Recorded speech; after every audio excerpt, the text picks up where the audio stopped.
예, 좀 쉬었다 오셨죠? 자, 우리 요 전세권, 전세권 요 마지막 우리가 요 효력 끝에만 좀 남겨놓고 우리가 1, 2, 3까지 저번 시간에 봤으니까 이제 전세권 마지막 처분하고 소멸까지 오늘 싹 끝내도록 하겠습니다. 포인트 먼저 볼까요? 자, 포인트는 건물의 전세권은 토지의 지상권에 미친다. 뭔 소리인지 도통 모르실 겁니다. 이따가 다 보고 나면 아실 겁니다. 법정 지상권은 전세권 설정자에게. 이것도 잘 모르겠는데. 자, 3번. 전세권이 장래 소멸하는 경우 반환 청구권 발생 조건으로 채권을 분리양도 가능하다. 아는 게 없죠. 그죠? 전전세는 원전세의 범위를 넘치면서 요거 하나 좀 여러분들이 지금은 알 거예요. 그 다음에 인도하고 말소 등기 서류 교부하고 전세금 반환이 요게 동시 이행 관계. 요 동시 이행 관계는 나중에 우리가 채권법에서 자세히 배우겠지만 조금만 제가 소개하도록 할게요. 결론은 아는 게 하나도 없네. 하지만 포인트는 언제 봐야 제맛이에요? 다 보고 나서 봐야지 제맛이죠. 자, 그러면 우리가 교재 266페이지에 전세권의 효력에 미치는 범위, 여기 전까지 보다가 말았는데 이 전세권의 효력이 미치는 범위가 쌍괄호 1번에 토지에다가 전세권 설정하는 경우가 있고 토지 말고 건물에다가만 전세권을 설정하는 경우가 있는데, 자, 이 쌍괄호 1번 먼저 읽어볼게요.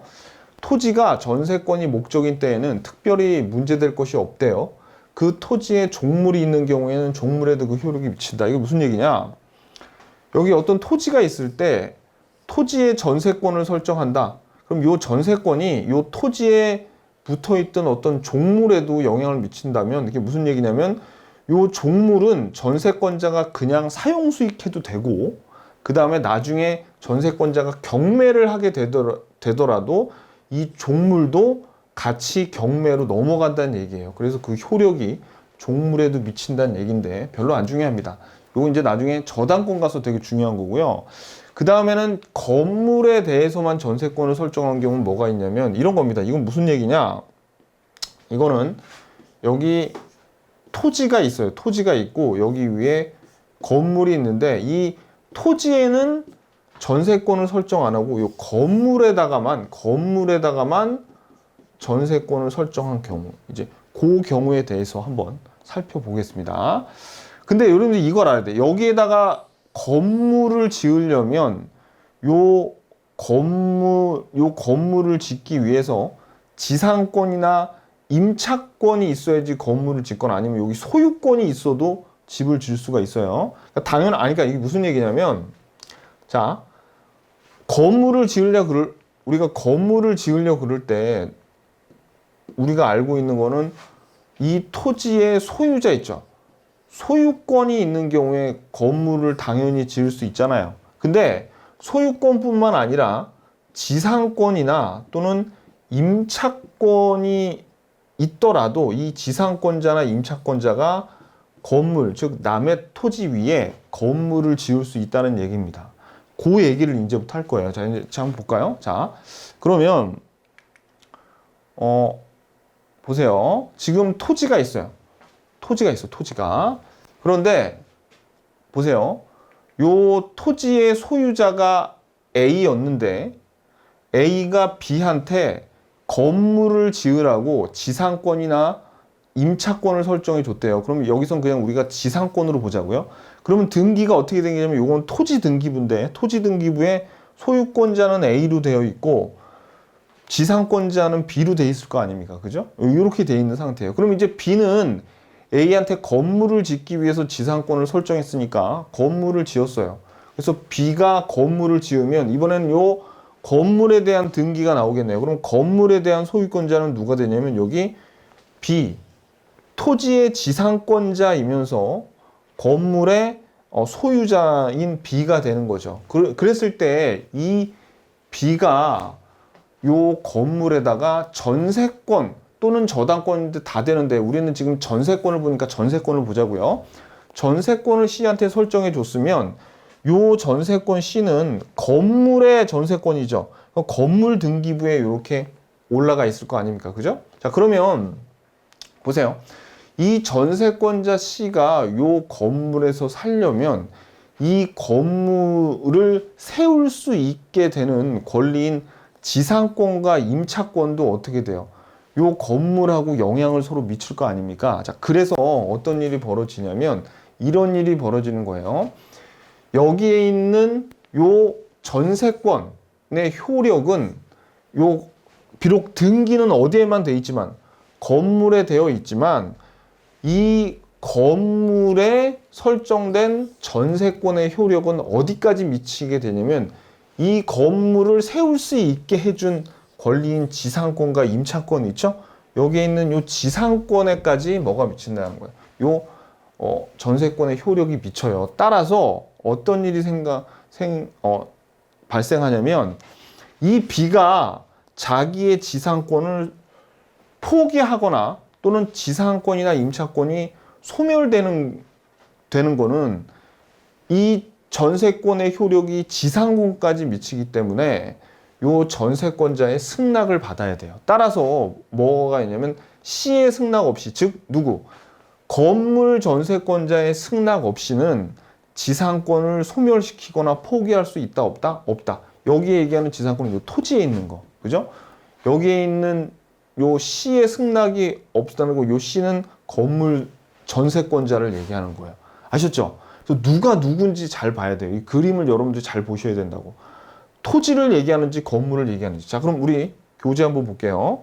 자, 그럼 교재를 한번 보시면, 자, 요 쌍괄호 2번이죠. 건물에 대해서만 전세권을 설정한 경우, 자, 토지의 지상권, 임차권에 대한 타인의 토지에 있는 건물에 전세권을 설정할 때는, 자, 밑줄. 타인의 토지에 있는 건물의 전세권을 설정한 때에는, 그러니까 이 건물 소유자와 토지 소유자가 서로 다르다는 얘기죠. 우리가 본 바처럼 전세권의 효력은, 밑줄, 전세권의 효력은 그 건물의 소유를 목적으로 한 지상권, 임차권에도 미친다. 그리고 전항의 경우 밑줄 보세요. 전세권 설정자는 전세권자의 동의 없이는 지상권자 또는 임차권을 소멸하게 하는 행위를 하지 못한다라는 겁니다. 요 전세권 설정자는 누구 얘기하는 거예요? 우리 그림에서 요 B를 얘기하는 거죠. B. 이 B 전세권 설정자는 전세권자인 C의 승낙 없이 소멸이나 이 지상권을 포기하거나 할 수 있다 없다? 없다는 얘기입니다.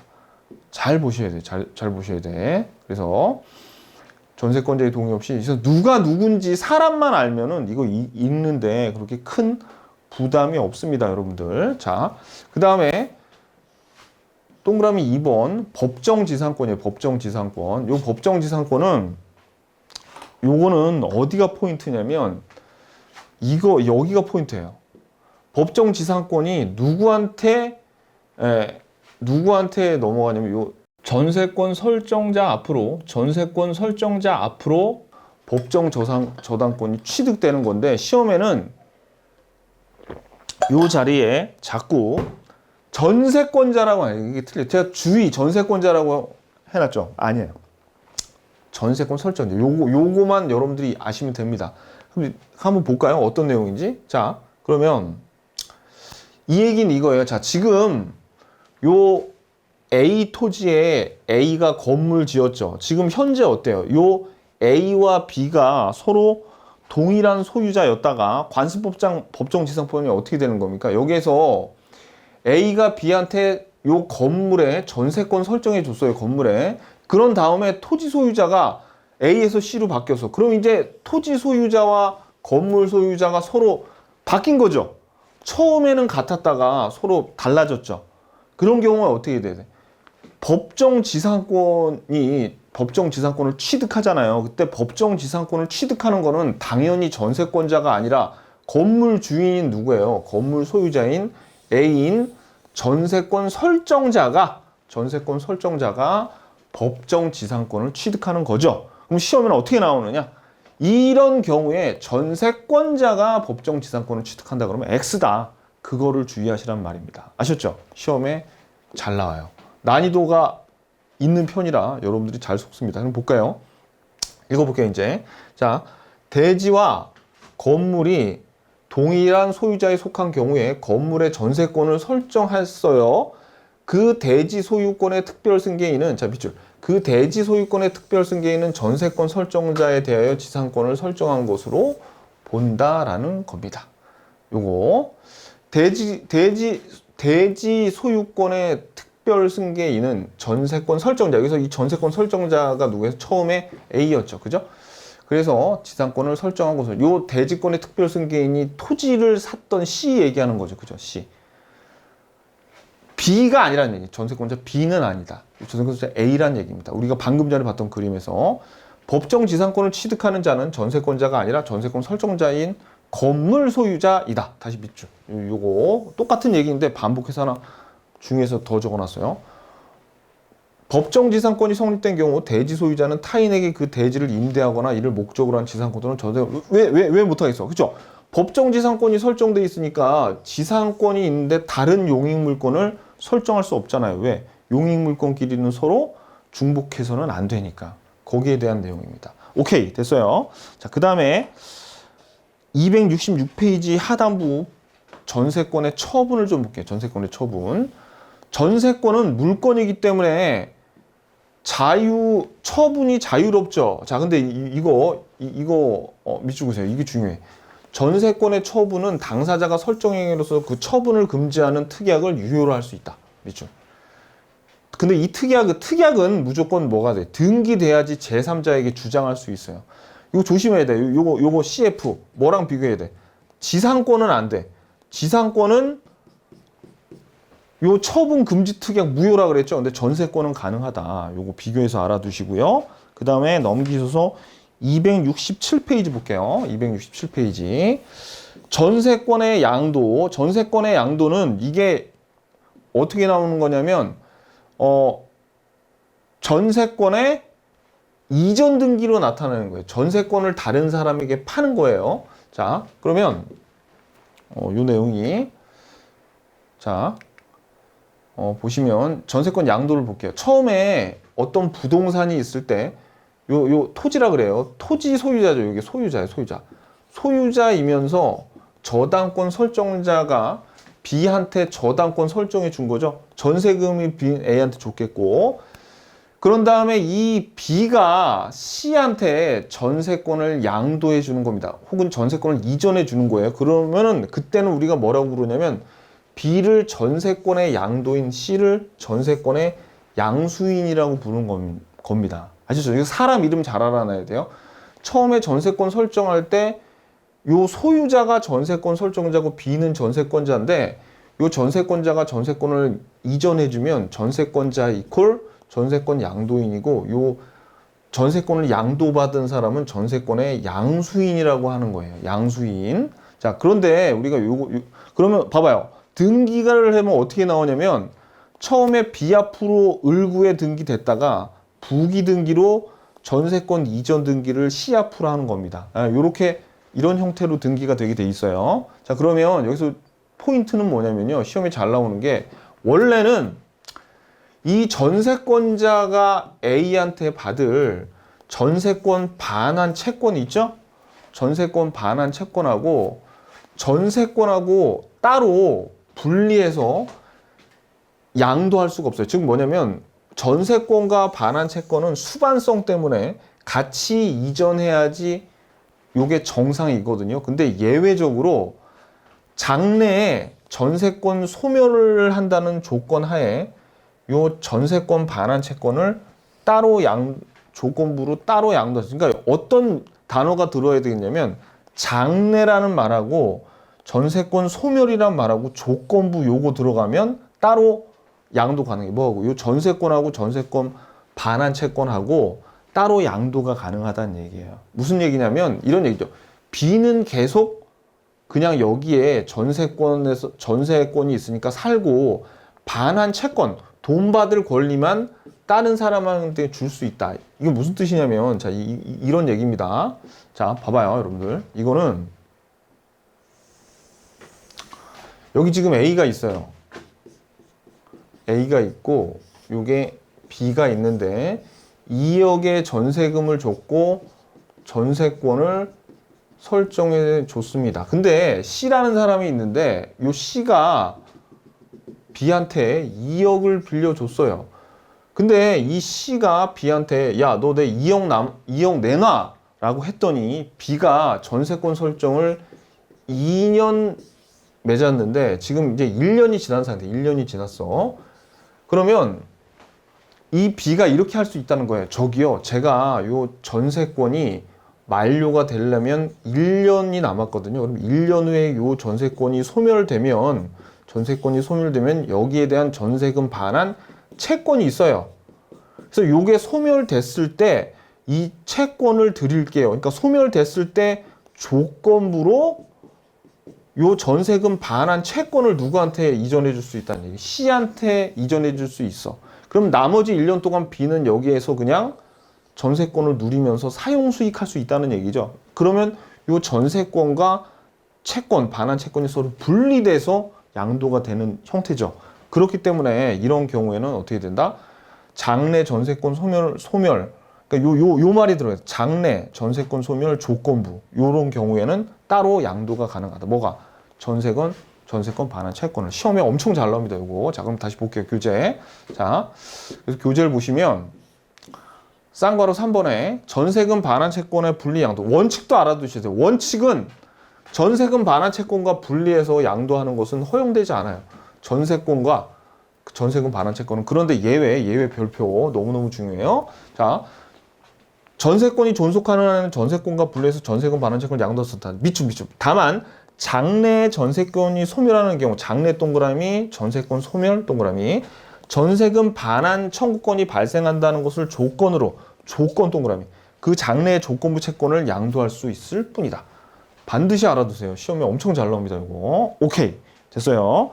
자, 그 다음에 넘기시고 268페이지 전전세 보겠습니다. 전전세.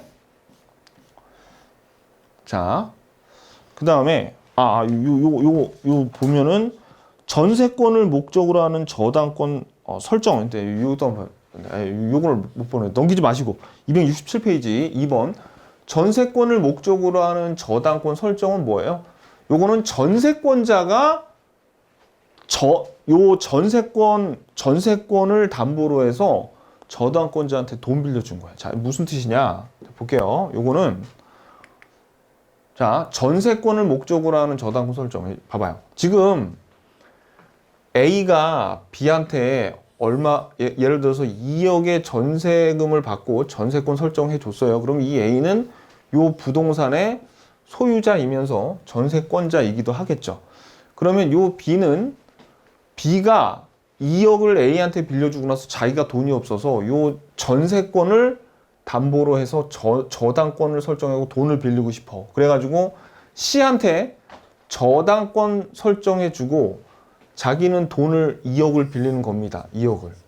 그러면 지금 B는 요 전세권에서는 전세권자지만 저당권을 설정했으니까 전세권을 목적으로 저당권을 설정했으니까 전세권자이면서 저당권 설정자겠죠. C는 저당권자. 그러면 등기는 어떻게 될 거냐면 요 을구에 주등기로 전세권 설정 등기 B 앞으로 됐다가 부기 등기로 전세권을 목적으로 하는 저당권 설정 등기가 C 앞으로 이렇게 된 겁니다. 자, 그러면 만약에 이 전세권이 존속기간이 만료했죠? 존속기간이 만료가 돼버리면 전세권은 그냥 소멸해 버려요. 그러면 이 전세권이 소멸되면서 뭐가 나오냐면 전세권 반환 채권이라는 게 나오죠. 요 전세권 반환 채권이 있는데 요거를 누구한테 줘야 돼? A가 누구한테 주냐면 B한테 요거를 줘야 돼. 뭐가? 그렇죠. A가 B한테 요 전세권의 전세금을 돌려줘야 되잖아요. 근데 이럴 수가 있어요. 여기 어떤 단서가 붙여 있냐면 압류나 제3자의 강제 집행 등이 없으면 전세권자에게 지급한다는 단서가 붙어 있는데 이런 단서가 왜 붙어 있냐면 자, 봐봐요, 여러분들. 요 저당권자는 저당권을 어디에다 설정했냐면 부동산에 한 게 아니라 요 전세권에다가 설정했죠. 근데 전세권이 소멸되면 뭐도 소멸돼? 저당권도 소멸된다는 얘기예요. 근데 요 전세권은 존속기간이 만료되면 등기 없이도 그냥 소멸해버리죠. 그러니까 이 경우에 저당권자는 소멸된 전세권은 소멸된 요 전세권이 소멸되니까 어떻게 할 수 있냐면 얘한테 그러면 요 저당 금액을 받을 수 없잖아요. 그럼 이 저당권자는 어떻게 할 수 있냐면 이렇게 할 수 있어요. 지금 이 A가 돌려줄 전세금 반환 채권에다가 압류를 걸 수가 있어. 압류를. 그러니까 이런 저당권자 등에 의해서 압류가 된다면 그때는 돈을 얘한테 함부로 주면 안 돼요. 이 전세권 설정자가. 그래서 뭐가 나올까? 원래 이 전세금은 누구한테 줘야 돼? B한테 줘야 돼. B한테. 근데 만약에 이 저당권이 압류를 걸면은 전세권자에게 지급할 수가 없다는 그런 내용이에요. 자, 한번 볼게요. 교재. 자, 그러면 자, 1번. 전세권이 기간 만료로 종료된 경우 전세권은 그 말소 등기 없이도 당연히 소멸하고 이 경우 전세권을 목적하는 저당권까지 당연히 소멸해 버리는 겁니다. 전세권이 말소가 돼 버리면. 자, 그래서 2번 전세권 설정자는 전세금 반환 채권에 대한 제3자의 압류 등이 없는 한 전세권자에 대해서만 전세금 반환 의무를 부담하는 거지 저당권자, 그러니까 무슨 얘기냐면 우리가 여기서 요 전세권 설정자가 저당권자한테 이 이익을 주지 않는다는 얘기예요. 지금 이거는 전세권이 양도가 된 게 아니야. 양도가 된 게 아니기 때문에 양도가 된 게 아니야. 아, 우리가 요거를 한번 좀 비교해 볼까? 우리가 방금 전에 요게 자, 봐봐요, 여러분들. 전세권이 양도가 됐어요. 전세권이 양도가 됐다는 얘기는 이 전세권자가 자기의 전세권을 왜 이래?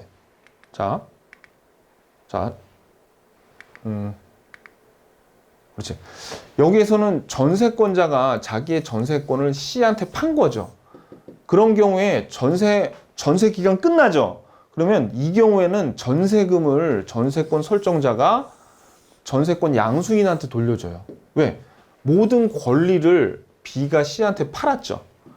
그렇기 때문에 요 전세권 이전 등기가 되면은 이때는 전세금을 소유권자 A가 C한테 주는데, 근데 지금 우리가 보는 요 전세권을 목적으로 하는 저당권 설정 등기는 요 전세권을 C한테 양도한 게 아니라 전세권을 목적으로 해서 여기다 저당권을 설정했단 말이에요.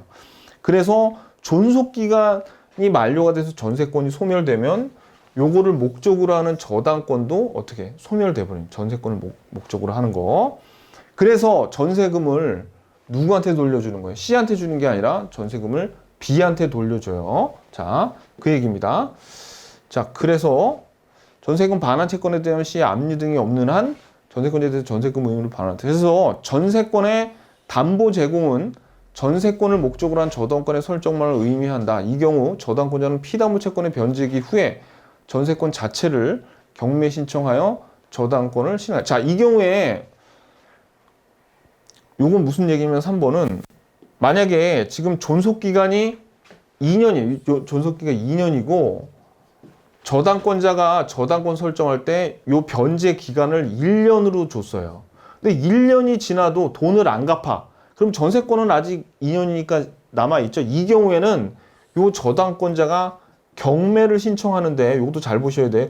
요 저당권자가 경매를 하는 거는 요 A가 가지고 있는 부동산을 경매한다는 얘기가 아니에요. 뭐를 경매하는 거예요? 요 전세권이라는 권리 자체를 경매하는 겁니다. 그럼 여러분들이 이렇게 물어보시는 분 계세요. 아니, 선생님, 전세권 같은 권리도 요것도 경매할 수 있나요? 합니다. 지상권, 요 전세권 같은 이런 권리도 경매할 수 있어요. 그래가지고 어떻게 저당권자가 변제 기간이 지나도 돈 안 갚으면은 어떻게 할 수 있다? 요 전세권 권리 자체를 경매해서 요거를 변제를 받을 수 있다는 얘기예요. 자, 그래서 다시 읽어볼게요. 저당권자는 피담보 채권의 변제기 후에 전세권 자체를, 그러니까 여기서 전세권을 경매 신청해 저당권을 실행할 수 있다. 저당권을 실행한다는 얘기가 경매에 붙인다는 얘기예요. 4번 저당권의 목적인 전세권이 기간 만료로 소멸하면 저당권자는 더 이상, 자, 밑줄 그세요. 이제는 저당권의 목적인 전세권이 기간 만료로 소멸됐죠. 그러면 저당권자는 더 이상 전세권 자체에 대해서 저당권을 실행할 수 없어. 여기 원래는 경매를 할 수 있었는데 경매를 더 이상 못해요. 그래서 전세금 반환 채권을 압류해, 압류. 압류해서 물상 대위권을, 자, 물상 대위권이라는 건 뭐냐면 요 전세권자가 원래 가지고 있던 권리는 담보를 잡았던 권리는 전세권이죠. 근데 요 전세권이 소멸하면 요 전세권 대신 뭐를 대신할 수 있냐면 전세금 반환 채권은 아직 남아 있어요.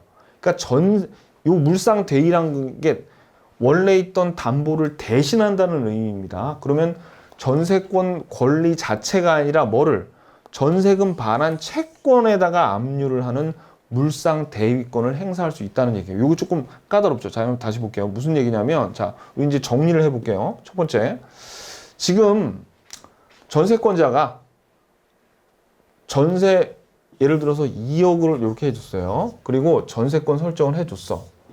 그리고 만약에 이게 2년이에요. 2년. 근데 만약에 요 저당권자가 전세권자한테 돈 빌려줄 때 좀 똑똑하게 이게 2년이니까 요 전세권, 저당권의 요 변제 기간을 1년으로 했으면은 1년 지나면 아직 전세권 남아있죠. 존속 기간이. 그러면 그냥 뭐 하면 돼? 경매하면 된다는 얘기예요. 뭐를? 요 전세권 자체를 경매하면 아무 문제 없어요. 근데 이 씨가 멍청하게 변제 기간을 3년을 줘버렸어. 그러니까 전세권은 어떻게 돼요? 그냥 소멸해버리죠. 전세권이 2년 지나면 소멸하니까 저당권도 그냥 소멸을 해버리는 거예요. 같이. 그러면 이제 더 이상 전세권에는 경매를 할 수 없고 요 전세권을 물상 대위하는 전세권 반환 채권은 남아있죠. 여기에다가 이 저당권자가 뭐를 해? 압류를 걸어버린다는 얘기예요. 압류를. 자, 그러면 이거 어떻게 되나요? 이 A는 원래는 누구한테 줘야 되는데 B한테 전세금을 줘야 되는데 압류나 제3제 강제집행이 이게 있으면은 이제 줄 수 없다는 얘기. 함부로 주면 된다 안 된다? 안 된다는 얘기입니다. 아셨죠? 오케이. 됐어요. 요거 조금 까다롭지만 여기까지 알아두셔야 됩니다, 여러분들. 요거. 자, 됐고 그 다음에 이제 넘기셔가지고 전전세가 나와요. 전전세. 전전세는 뭐냐? 전전세는 전세를 한 번 더 하는 거예요.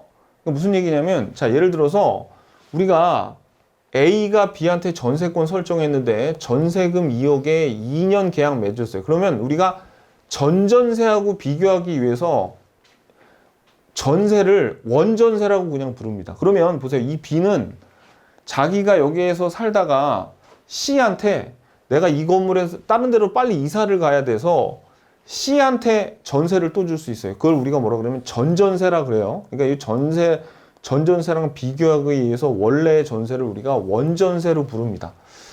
그래가지고 사람 이름도 봐봐요. 그러면 이렇게 되면 얘는 원전세권 설정자, 원전세권자, B는 전전세권 설정자, C는 전전세권자. 돌아버리겠죠, 그죠? 아니 별거 아니야. 근데 여러분들이 너무 막 이렇게 딸딸 외우려고 그러지 말고 한번 생각해봐요. 그냥 전전세가 전세 한 번 더 한 건데 요 전전세하고 비교하기 위해서 앞에 원자만 붙인 거예요. 그냥.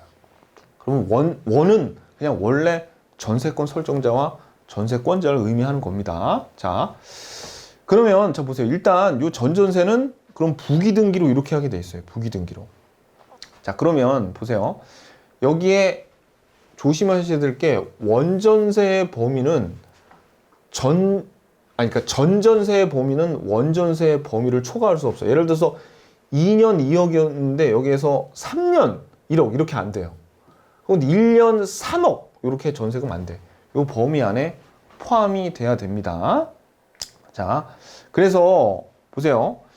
나중에 이 B가 자기한테 전세금을 안 돌려주죠. 그랬을 때 이 C가 경매를 걸 수 있어요. 경매를 걸 수 있는데 이 경매를 할 때는 어떻게 되냐면 요 원전세까지 소멸이 돼야 돼. 요 두 가지 모두 소멸이 돼야지 부동산을 경매를 할 수 있는 겁니다.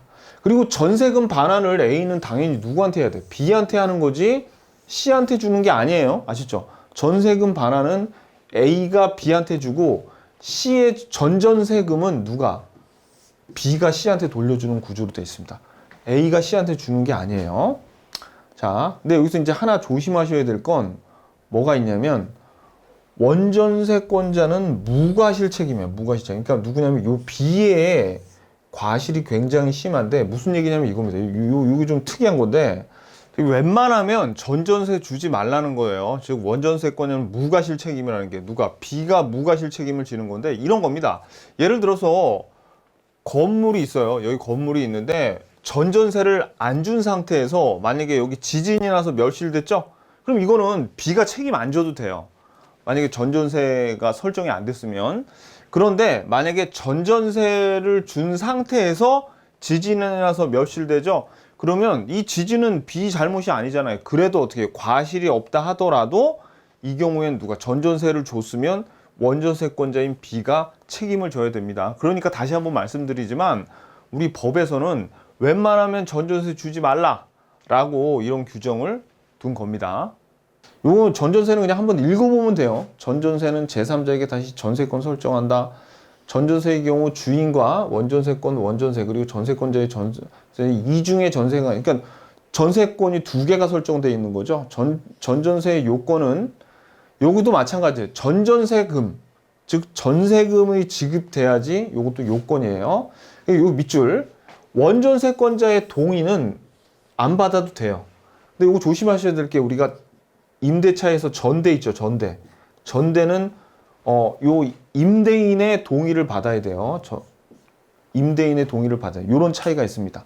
자, 그럼 전전세의 효과 한번 볼까요? 자, 효과. 원전세권자가 전전세권을 설정한 경우에도 밑줄 그세요. 전전세를 설정했다 그래서 원래 있던 원전세가 소멸하지 않아요. 시험에는 전전세권을 설정하면 원전세는 소멸한다 그러는데 그게 아닙니다. 그게 아니에요. 전세권이 소멸하면 전전세권도 자, 요거는 알아요. 전세권이 전전세권의 모태가 되니까 전세권이 소멸하면 전전세권도 소멸하는 거예요. 전전세권을 설정했다고 전세권이 소멸되는 게 아니에요. 근데 전세권이 소멸되면 그림을 보면서 설명을 드려요. 자, 봐봐요. 이게 무슨 얘기냐?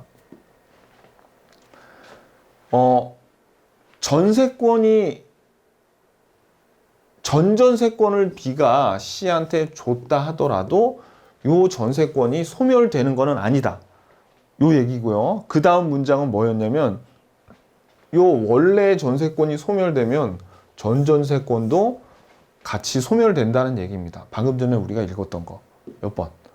요 1번하고 2번이 그 얘기였어요. 1번하고 2번이. 자, 그 다음에 동그라미 3번. 전전세권은 전세권을 기초로 하여 성립한 것이므로 자, 밑줄. 목적물의 범위와 존속기간, 전세금 등의 내용을 초과할 수는 없다. 원전세권의 일부를 목적으로 하는 전전세권도 가능해요. 왜냐면 요 전전세도 용익물권이기 때문에 일부에다가 설정하는 게 가능합니다. 지분은 당연히 안 되겠죠. 자, 그 다음에 무과실책임이라 그랬죠. 그래서 요 전전세는 밑줄 그세요. 전세권자는 전전세 하지 아니하였으면 면할 수 있는 불가항력으로 인한 손해에 대해서도 그 책임을 진다. 무과실책임 밑줄. 무과실책임. 자, 그리고 전전세권자가 전전세금을 못 받았어요. 그래서 경매를 청구하려면 자, 밑줄. 경매를 청구하려면 원전세, 전전세 모두 소멸해야 돼요. 그리고 원전세권자가 전세금의 반환을 지체할 때에는 전전세권의 목적 부동산을 경매할 수 있어요. 다만 이 경매권은 원전세권도 소멸하고 또한 원전세권도 설정해야 되는 원전세금 반환을 지체하고 있을 때에만 행사할 수 있다는 겁니다. 그래서 이 두 개가 모두 소멸돼야지 그때 경매를 할 수 있다라는 얘기입니다. 아셨죠? 자, 이 전전세가 사실 되게 복잡한데 시험에 나오는 얘기는 요 무과실하고요. 그 다음에 아까 말씀드렸던 요 1, 2, 3, 4번 있죠? 전전세 효과. 여기에서 나와요. 여기에서. 자, 그 다음에 넘기시고요. 269페이지. 자, 전세권의 소멸을 보시면 전세 목적물이 멸실되죠. 불타 없어졌어. 그러면 자, 불가항력으로 인한 멸실이 의한 경우에는 전세권 소멸합니다. 일부 멸실인 경우는 그냥 한번 읽어보세요. 여기는 전세금이 감액되고 그래요. 그냥 한번 보시면 돼요. 자, 그런데 전세권자가 라면 끓여 먹다가 막 태워 먹던가 아니면은 술 먹고 와서 불사르던가 책임 있는 사유로 인해서 멸실될 경우에 이 경우에는 전세권의 목적물 전부가 전세권의 귀책 사유로 인해서 할 때는 전세권 소멸합니다. 전세권 소멸하는데 당연히 손해배상 해야 되겠죠. 그때 전세금 받아놓은 게 있잖아요. 전세권 설정자는. 그러니까 요 손해배상을 전세금에서 충당하고요. 그래도 아직 다 충당을 못하면 다시 청구할 수가 있다는 겁니다. 그 다음에 일부 멸실, 누가? 전세권자가 책임 있는 사유로 일부 멸실하는 경우에는 전세권 설정자는 용법 위반을 이유로 전세권 전부 소멸을 청구할 수가 있어요. 일부가 잘못되더라도 전세권 전부의 소멸을 청구하면서 내보낼 수 있다. 잔존 부분만으로 목적 달성이 불가능한 경우에는 전세권자도 전세권 전부의 소멸을 청구할 수 있어요. 다만 전세권자는 일부 멸실에 대해서 손해배상 책임은 져야 되겠죠.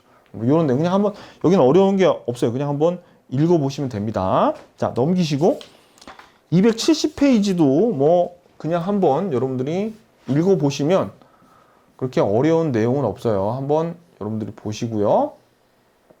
요거 존속기간 만료로 인한 소멸, 요거는 등기 없이도 당연히 소멸된다는 거 187조죠. 요거는 아셔야 되고, 그 다음에 전세권 소멸 청구와 소멸 청구는 통보는 통지라고 보시면 돼요. 통지, 청구. 그래서 소멸 청구는 상대방에 대해서 뭐 이 앞에서 다 봤던 내용입니다. 이거 그냥 한번 보세요.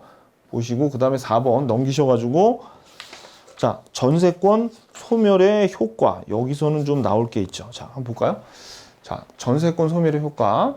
1번, 전세권이 소멸하면 전세권 설정자는 전세금 반환해야 되고 전세권자는 그 목적물을 다시 돌려줘야 되죠. 인도해야 된다. 그 다음에 전세권 소멸과 동시 이행. 자, 이거 볼까요? 전세권이 소멸, 자, 이거 봐봐요. 여기는 전세권자로부터 인도 및, 자, 괄호, 목적물 인도하고, 그 다음에 전세권 말소 등기에 필요한 서류, 여기 괄호, 여기 2번. 말소 등기에 필요한 서류하고, 그 다음에 전세금 반환이 있죠? 요거 두 개가 서로 무슨 관계냐면, 동시이행관계. 그럼 이 동시이행관계라는 건 뭐냐면, 한 사람이, 그러니까 이 두 개는 동시에 이행이 돼야 되는데, 만약에 한 사람이 전세금을 반환을 안 하죠. 그러면 상대방도 안 줘도 되는 게 동시이행 관계예요. 그러면 어떤 차이가 있냐면은, 그러니까 어떤 논점이 생기냐면은, 동시이행 관계가 있으면, 예를 들어서 전세금을 반환하지 않았어요. 그래가지고 말소 등기에 필요한 서류를 전세권자가 안 주고 있죠. 그러면 이거는 이행지체가 아니라는 얘기예요. 이행지체, 채무불이행 아니다. 이행지체도 아니고 채무불이행이 아니에요. 왜? 동시이행 관계에서는 한 사람이 뭐 안 했다 그래서 다른 사람이 안 한다 그래도 얘네들은 채무불이행, 이행지체가 안 생깁니다. 그러면 해지 해약을 함부로 못하는 그런 일이 생겨요. 나중에 뒤에 가서 자세히 배우겠습니다. 아시죠? 그러니까 동시이행은 둘이 같이 실행이 돼야 되는데 한쪽이 안 하고 있으면 나머지 한쪽이 안 해도 괜찮다. 이 정도만 알아두시면 돼요. 아셨죠? 자, 그래서 전세권 설정자가 전세금 반환할 때까지는 전세권자는 동시이행 관계에서 목적물을 점유할 권리를 가지고 점유 상환에 따른 차임 상당액과 전세금에 대한 이자 상당액이 서로 대가 관계에 있다고 본다라는 겁니다. 그러니까 무슨 얘기냐? 지금 여기 건물에 A가 전세권 설정자고, 그 다음에 이 전세권을 B한테 설정해 줬어요. 그럼 이 전세권자가 있는데, 전세권자가 지금 여기에서 살고 있어. 근데 이 A가 전세금을 반환을 안 해줘요. 그랬을 때 이 B는 그냥 여기 인도 안 해주고 계속 살아. 그랬을 때 이 A가, 야 임마, 너 전세 끝났는데 왜 너 여기서 계속 살고 있어? 그러면 여기에 살고 있으니까 거기에 대한 사용료라도 좀 내.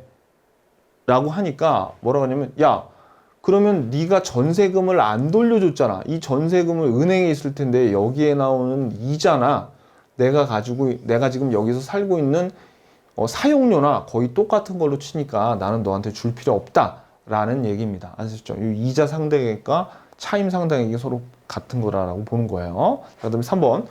전세권 소멸 후 전세권 설정자에게 그 목적물을 인도하였다 하더라도 전세권 말소 등기 표에는 서류를 제공하지 않는 이상 전세금에 대한 이자 상당의 이득을 전세권 설정 청구할 수는 없다. 그러니까 둘 다 줘야 돼. 인도와 서류를 전세금하고 서로 바꿔치기 해야 된다는 겁니다. 아셨죠? 동시이행 관계가 있다.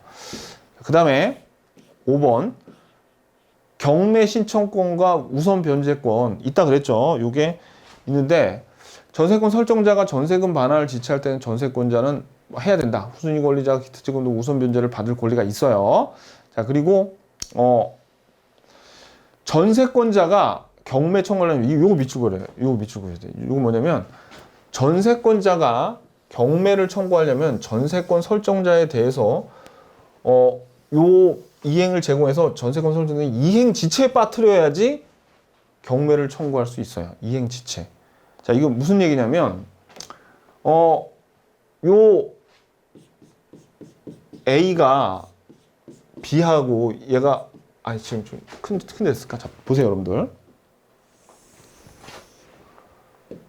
여기 지금 A가 전세권 설정자 그리고 B가 전세권자예요. 얘가 전세금으로 2억을 줬어. 2억을. 그러면 자, 이 A는 B한테 뭘 해야 되냐면 전세금 반환 의무가 있고요. 그 다음에 요 B는 뭐 어떤 이유가 있냐면 인도와 부동산 인도와 그 다음에 말소 등기에 관한 서류를 줘야 돼. 요 두 가지가 있는데 요 두 가지가 서로 어떤 관계입니까? 얘네들이 동시 이행 관계죠. 자, 그러면 이 B가 얘가 전세금을 돌려주지 않아 가지고 요 부동산을 경매를 하려면 어떻게 해야 되냐면 먼저 이 부동산에서 나와야 돼. 인도해 주고 그 다음에 뭐도 해야 돼. 등기 말소 서류까지 다 A한테 줬을 때 그때 만약에 그때도 A가 돌려주지 않으면은 그때는 이제 동시이행 관계였는데 이제는 뭐가 되냐면 얘가 이행 지체에 빠지게 된 거죠. 왜? 얘는 벌써 자기가 할 일 다 했으니까. 그렇게 돼야지만 뭐가 된다는 거예요. 경매를 할 수 있다는 얘기입니다. 아셨죠? 자, 그래서 동시이행 관계를 괜히 배운 게 아니에요. 요 문장 때문에 배운 거예요. 그래서 경매하려면 어떻게? 먼저 이 B 저당권 전세권자가 의무를 다 해야지 경매를 할 수 있다. 요 얘기입니다. 자, 그 다음에 전세권자는 배당에 참여할 수 있어요. 배당에 참여할 수 있어요. 그래서 이제 읽어볼까요? 전세권자가 경매 절차에서 경매금 전부를 변제받지 못한 경우 전세권자는 일반 채권자의 자격에서 채무자의 일반 재산에서 강제 집행을 또는 자, 이거 무슨 얘기냐면 이거예요. 요거 전세금 2억을 줘서 전세권 설정했는데 요거 경매했더니 1억 5천밖에 안 나왔어.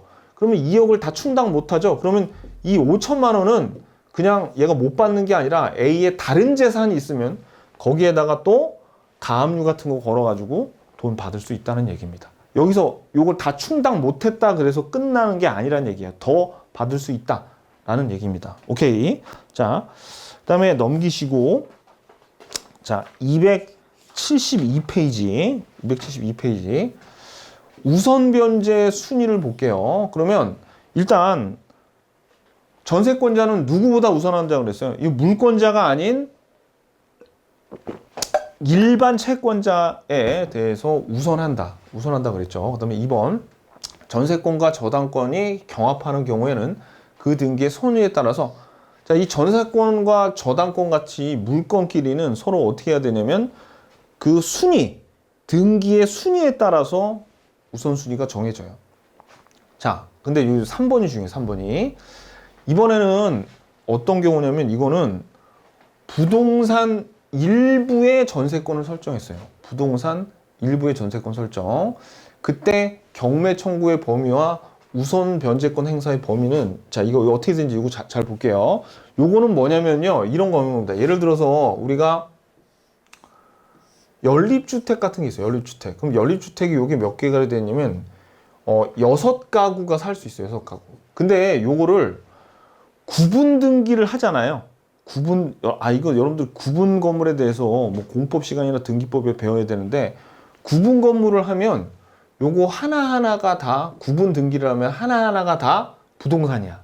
근데 만약에 등기를 안 하면 그냥 요게 이렇게 물리적으로 6개로 나눠져 있지만 요거 전체 하나가 부동산인 경우예요. 그러니까 이 경우에는 부동산 일부의 전세권을 설정했는데 요거는 연립주택인데 구분 등기를 하지 않은 경우를 가정할게요. 구분 등기를 안 해가지고 요 전체가 하나의 부동산으로 그냥 보는 거예요. 그럼 어떤 사람이 요 1층 101동에 살고 있어. 여기에다가만 전세권을 설정해서 살고 있다는 얘기예요. 그러면 부동산 일부죠. 자, 이거 볼게요. 자, 만일 소유자 한 동 건물, 그러니까 이건 한 동 건물은 구분 등기가 안 돼서 한 동 건물 전체가 하나의 부동산으로 보는 거예요.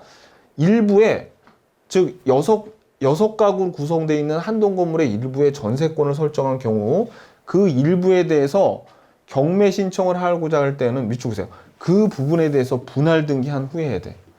자, 그러니까 얘가 지금 여기 101호에서 살고 있는데 경매를 하려면 이 부동산 전체, 한동 건물 전체를 경매에 넣을 수는 없고 구분 등기 해가지고 요거 분할을 시켜요. 분할을 시켜. 6개를 조각조각 분할을 시킨 다음에 요거를 어떻게 해야 돼요?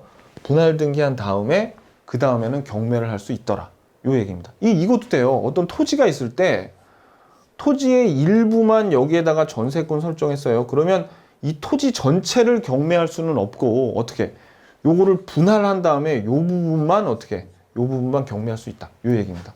쉽죠? 요 별거 아니죠. 자, 2번 볼게요. 자, 건물의 일부에 대해서 전세권이 설정되어 있는 경우 그 전세권자는 그 건물 전부에 대해서 후순위 권리자 기타 채권자보다 전세금의 우선 변제를 받을 권리가 있다고 할 때 밑줄. 자, 요 우선 변제는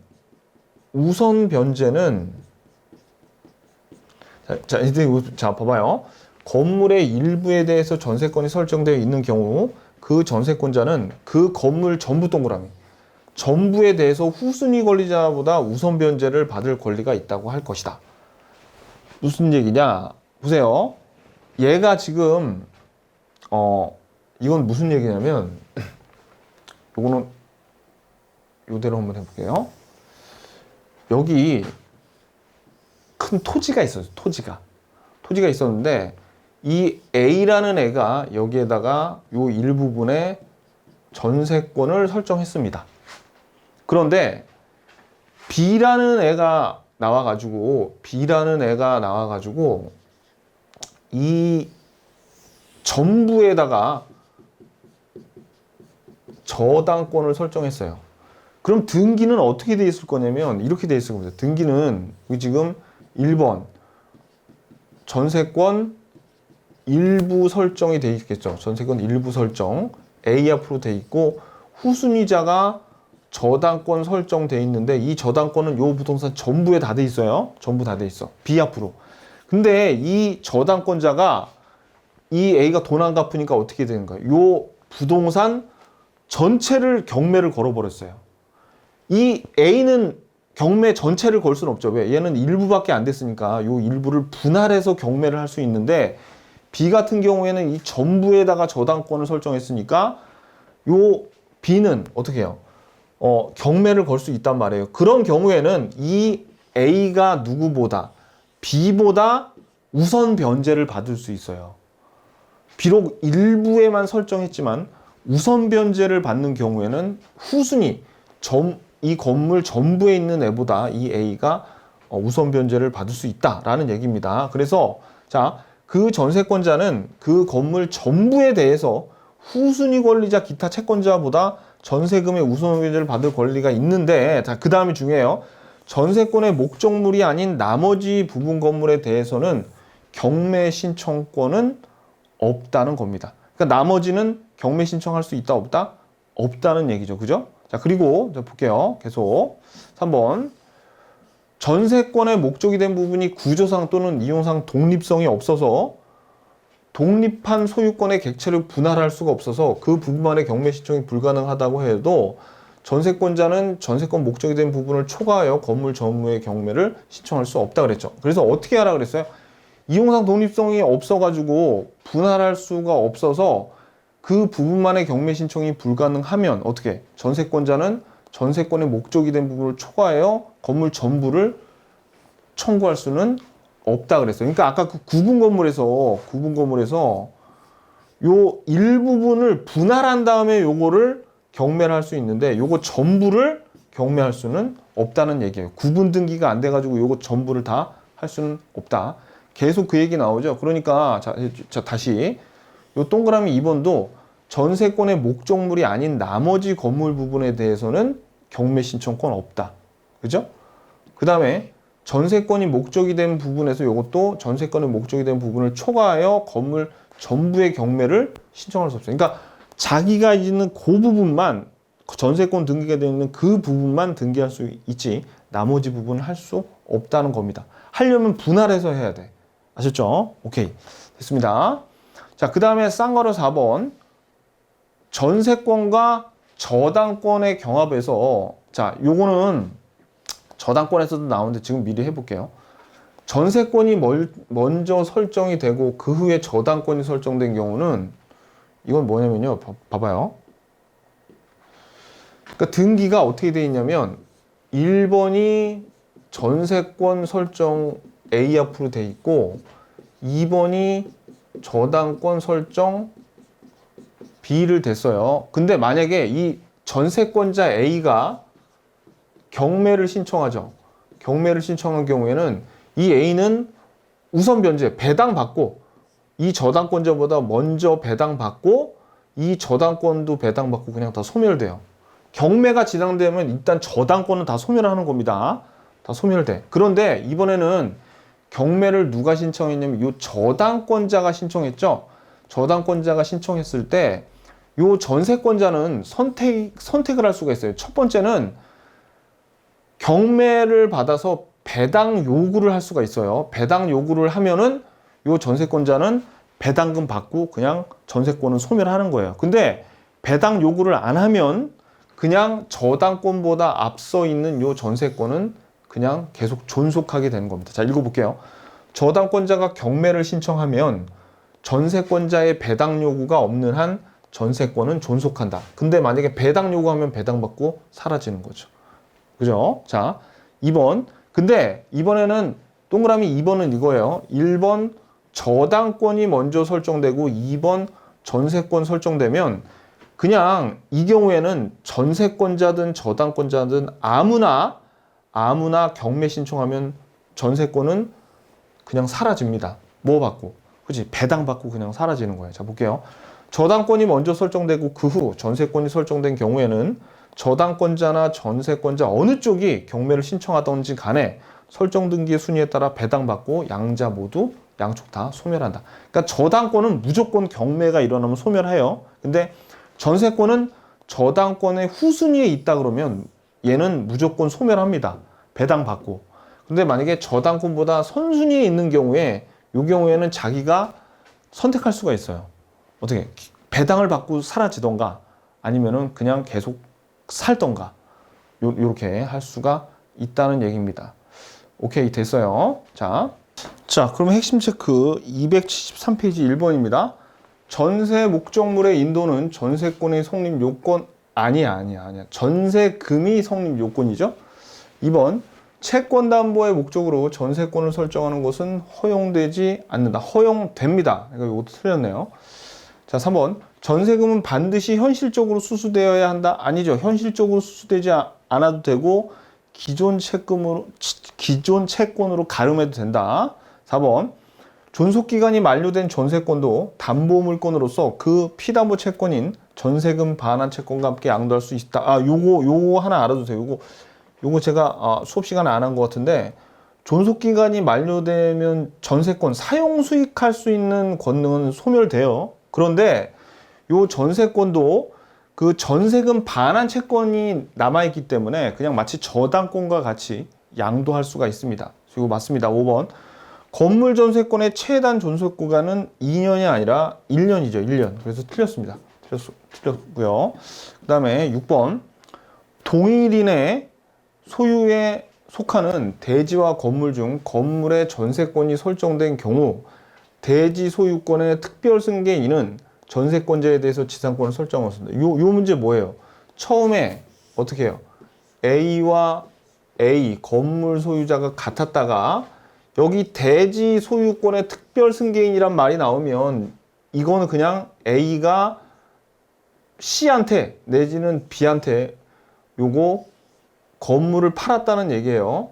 그리고 전세권이 설정돼 있죠. 아, 그럼 우리 수업에서 배웠던 요게 C고 요게 B였죠. 그죠? 요 건물 전세권자 B. 이랬을 때 C가 특별 승계인 전세권자에 대해서 지상권을 설정한 것으로 본다. 해서 전세권자 B한테 지상권, 법정 지상권이 아니라 누구? 저당권 설정자죠. 설정자. 요거 주의하셔야 됩니다. 누가 누군지 알아야 돼요. 굉장히 이 지문을 보면 알지 못하는 사람은 보고 뭔 뜻인지도 몰라요. 어떤 일이 벌어졌는지도 몰라. 굉장히 불친절하단 말이에요. 자, 그 다음에 그래서 틀렸죠. 전세권 설정자지 전세권자가 아니더라. 7번.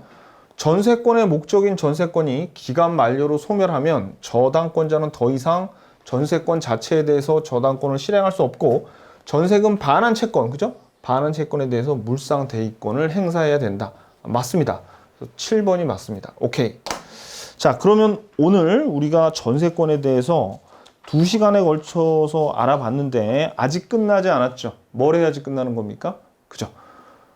기출문제 풀어봐야 돼. 한 10분만 쉬었다가 머리 식히고 기출문제 같이 풀어보자고요.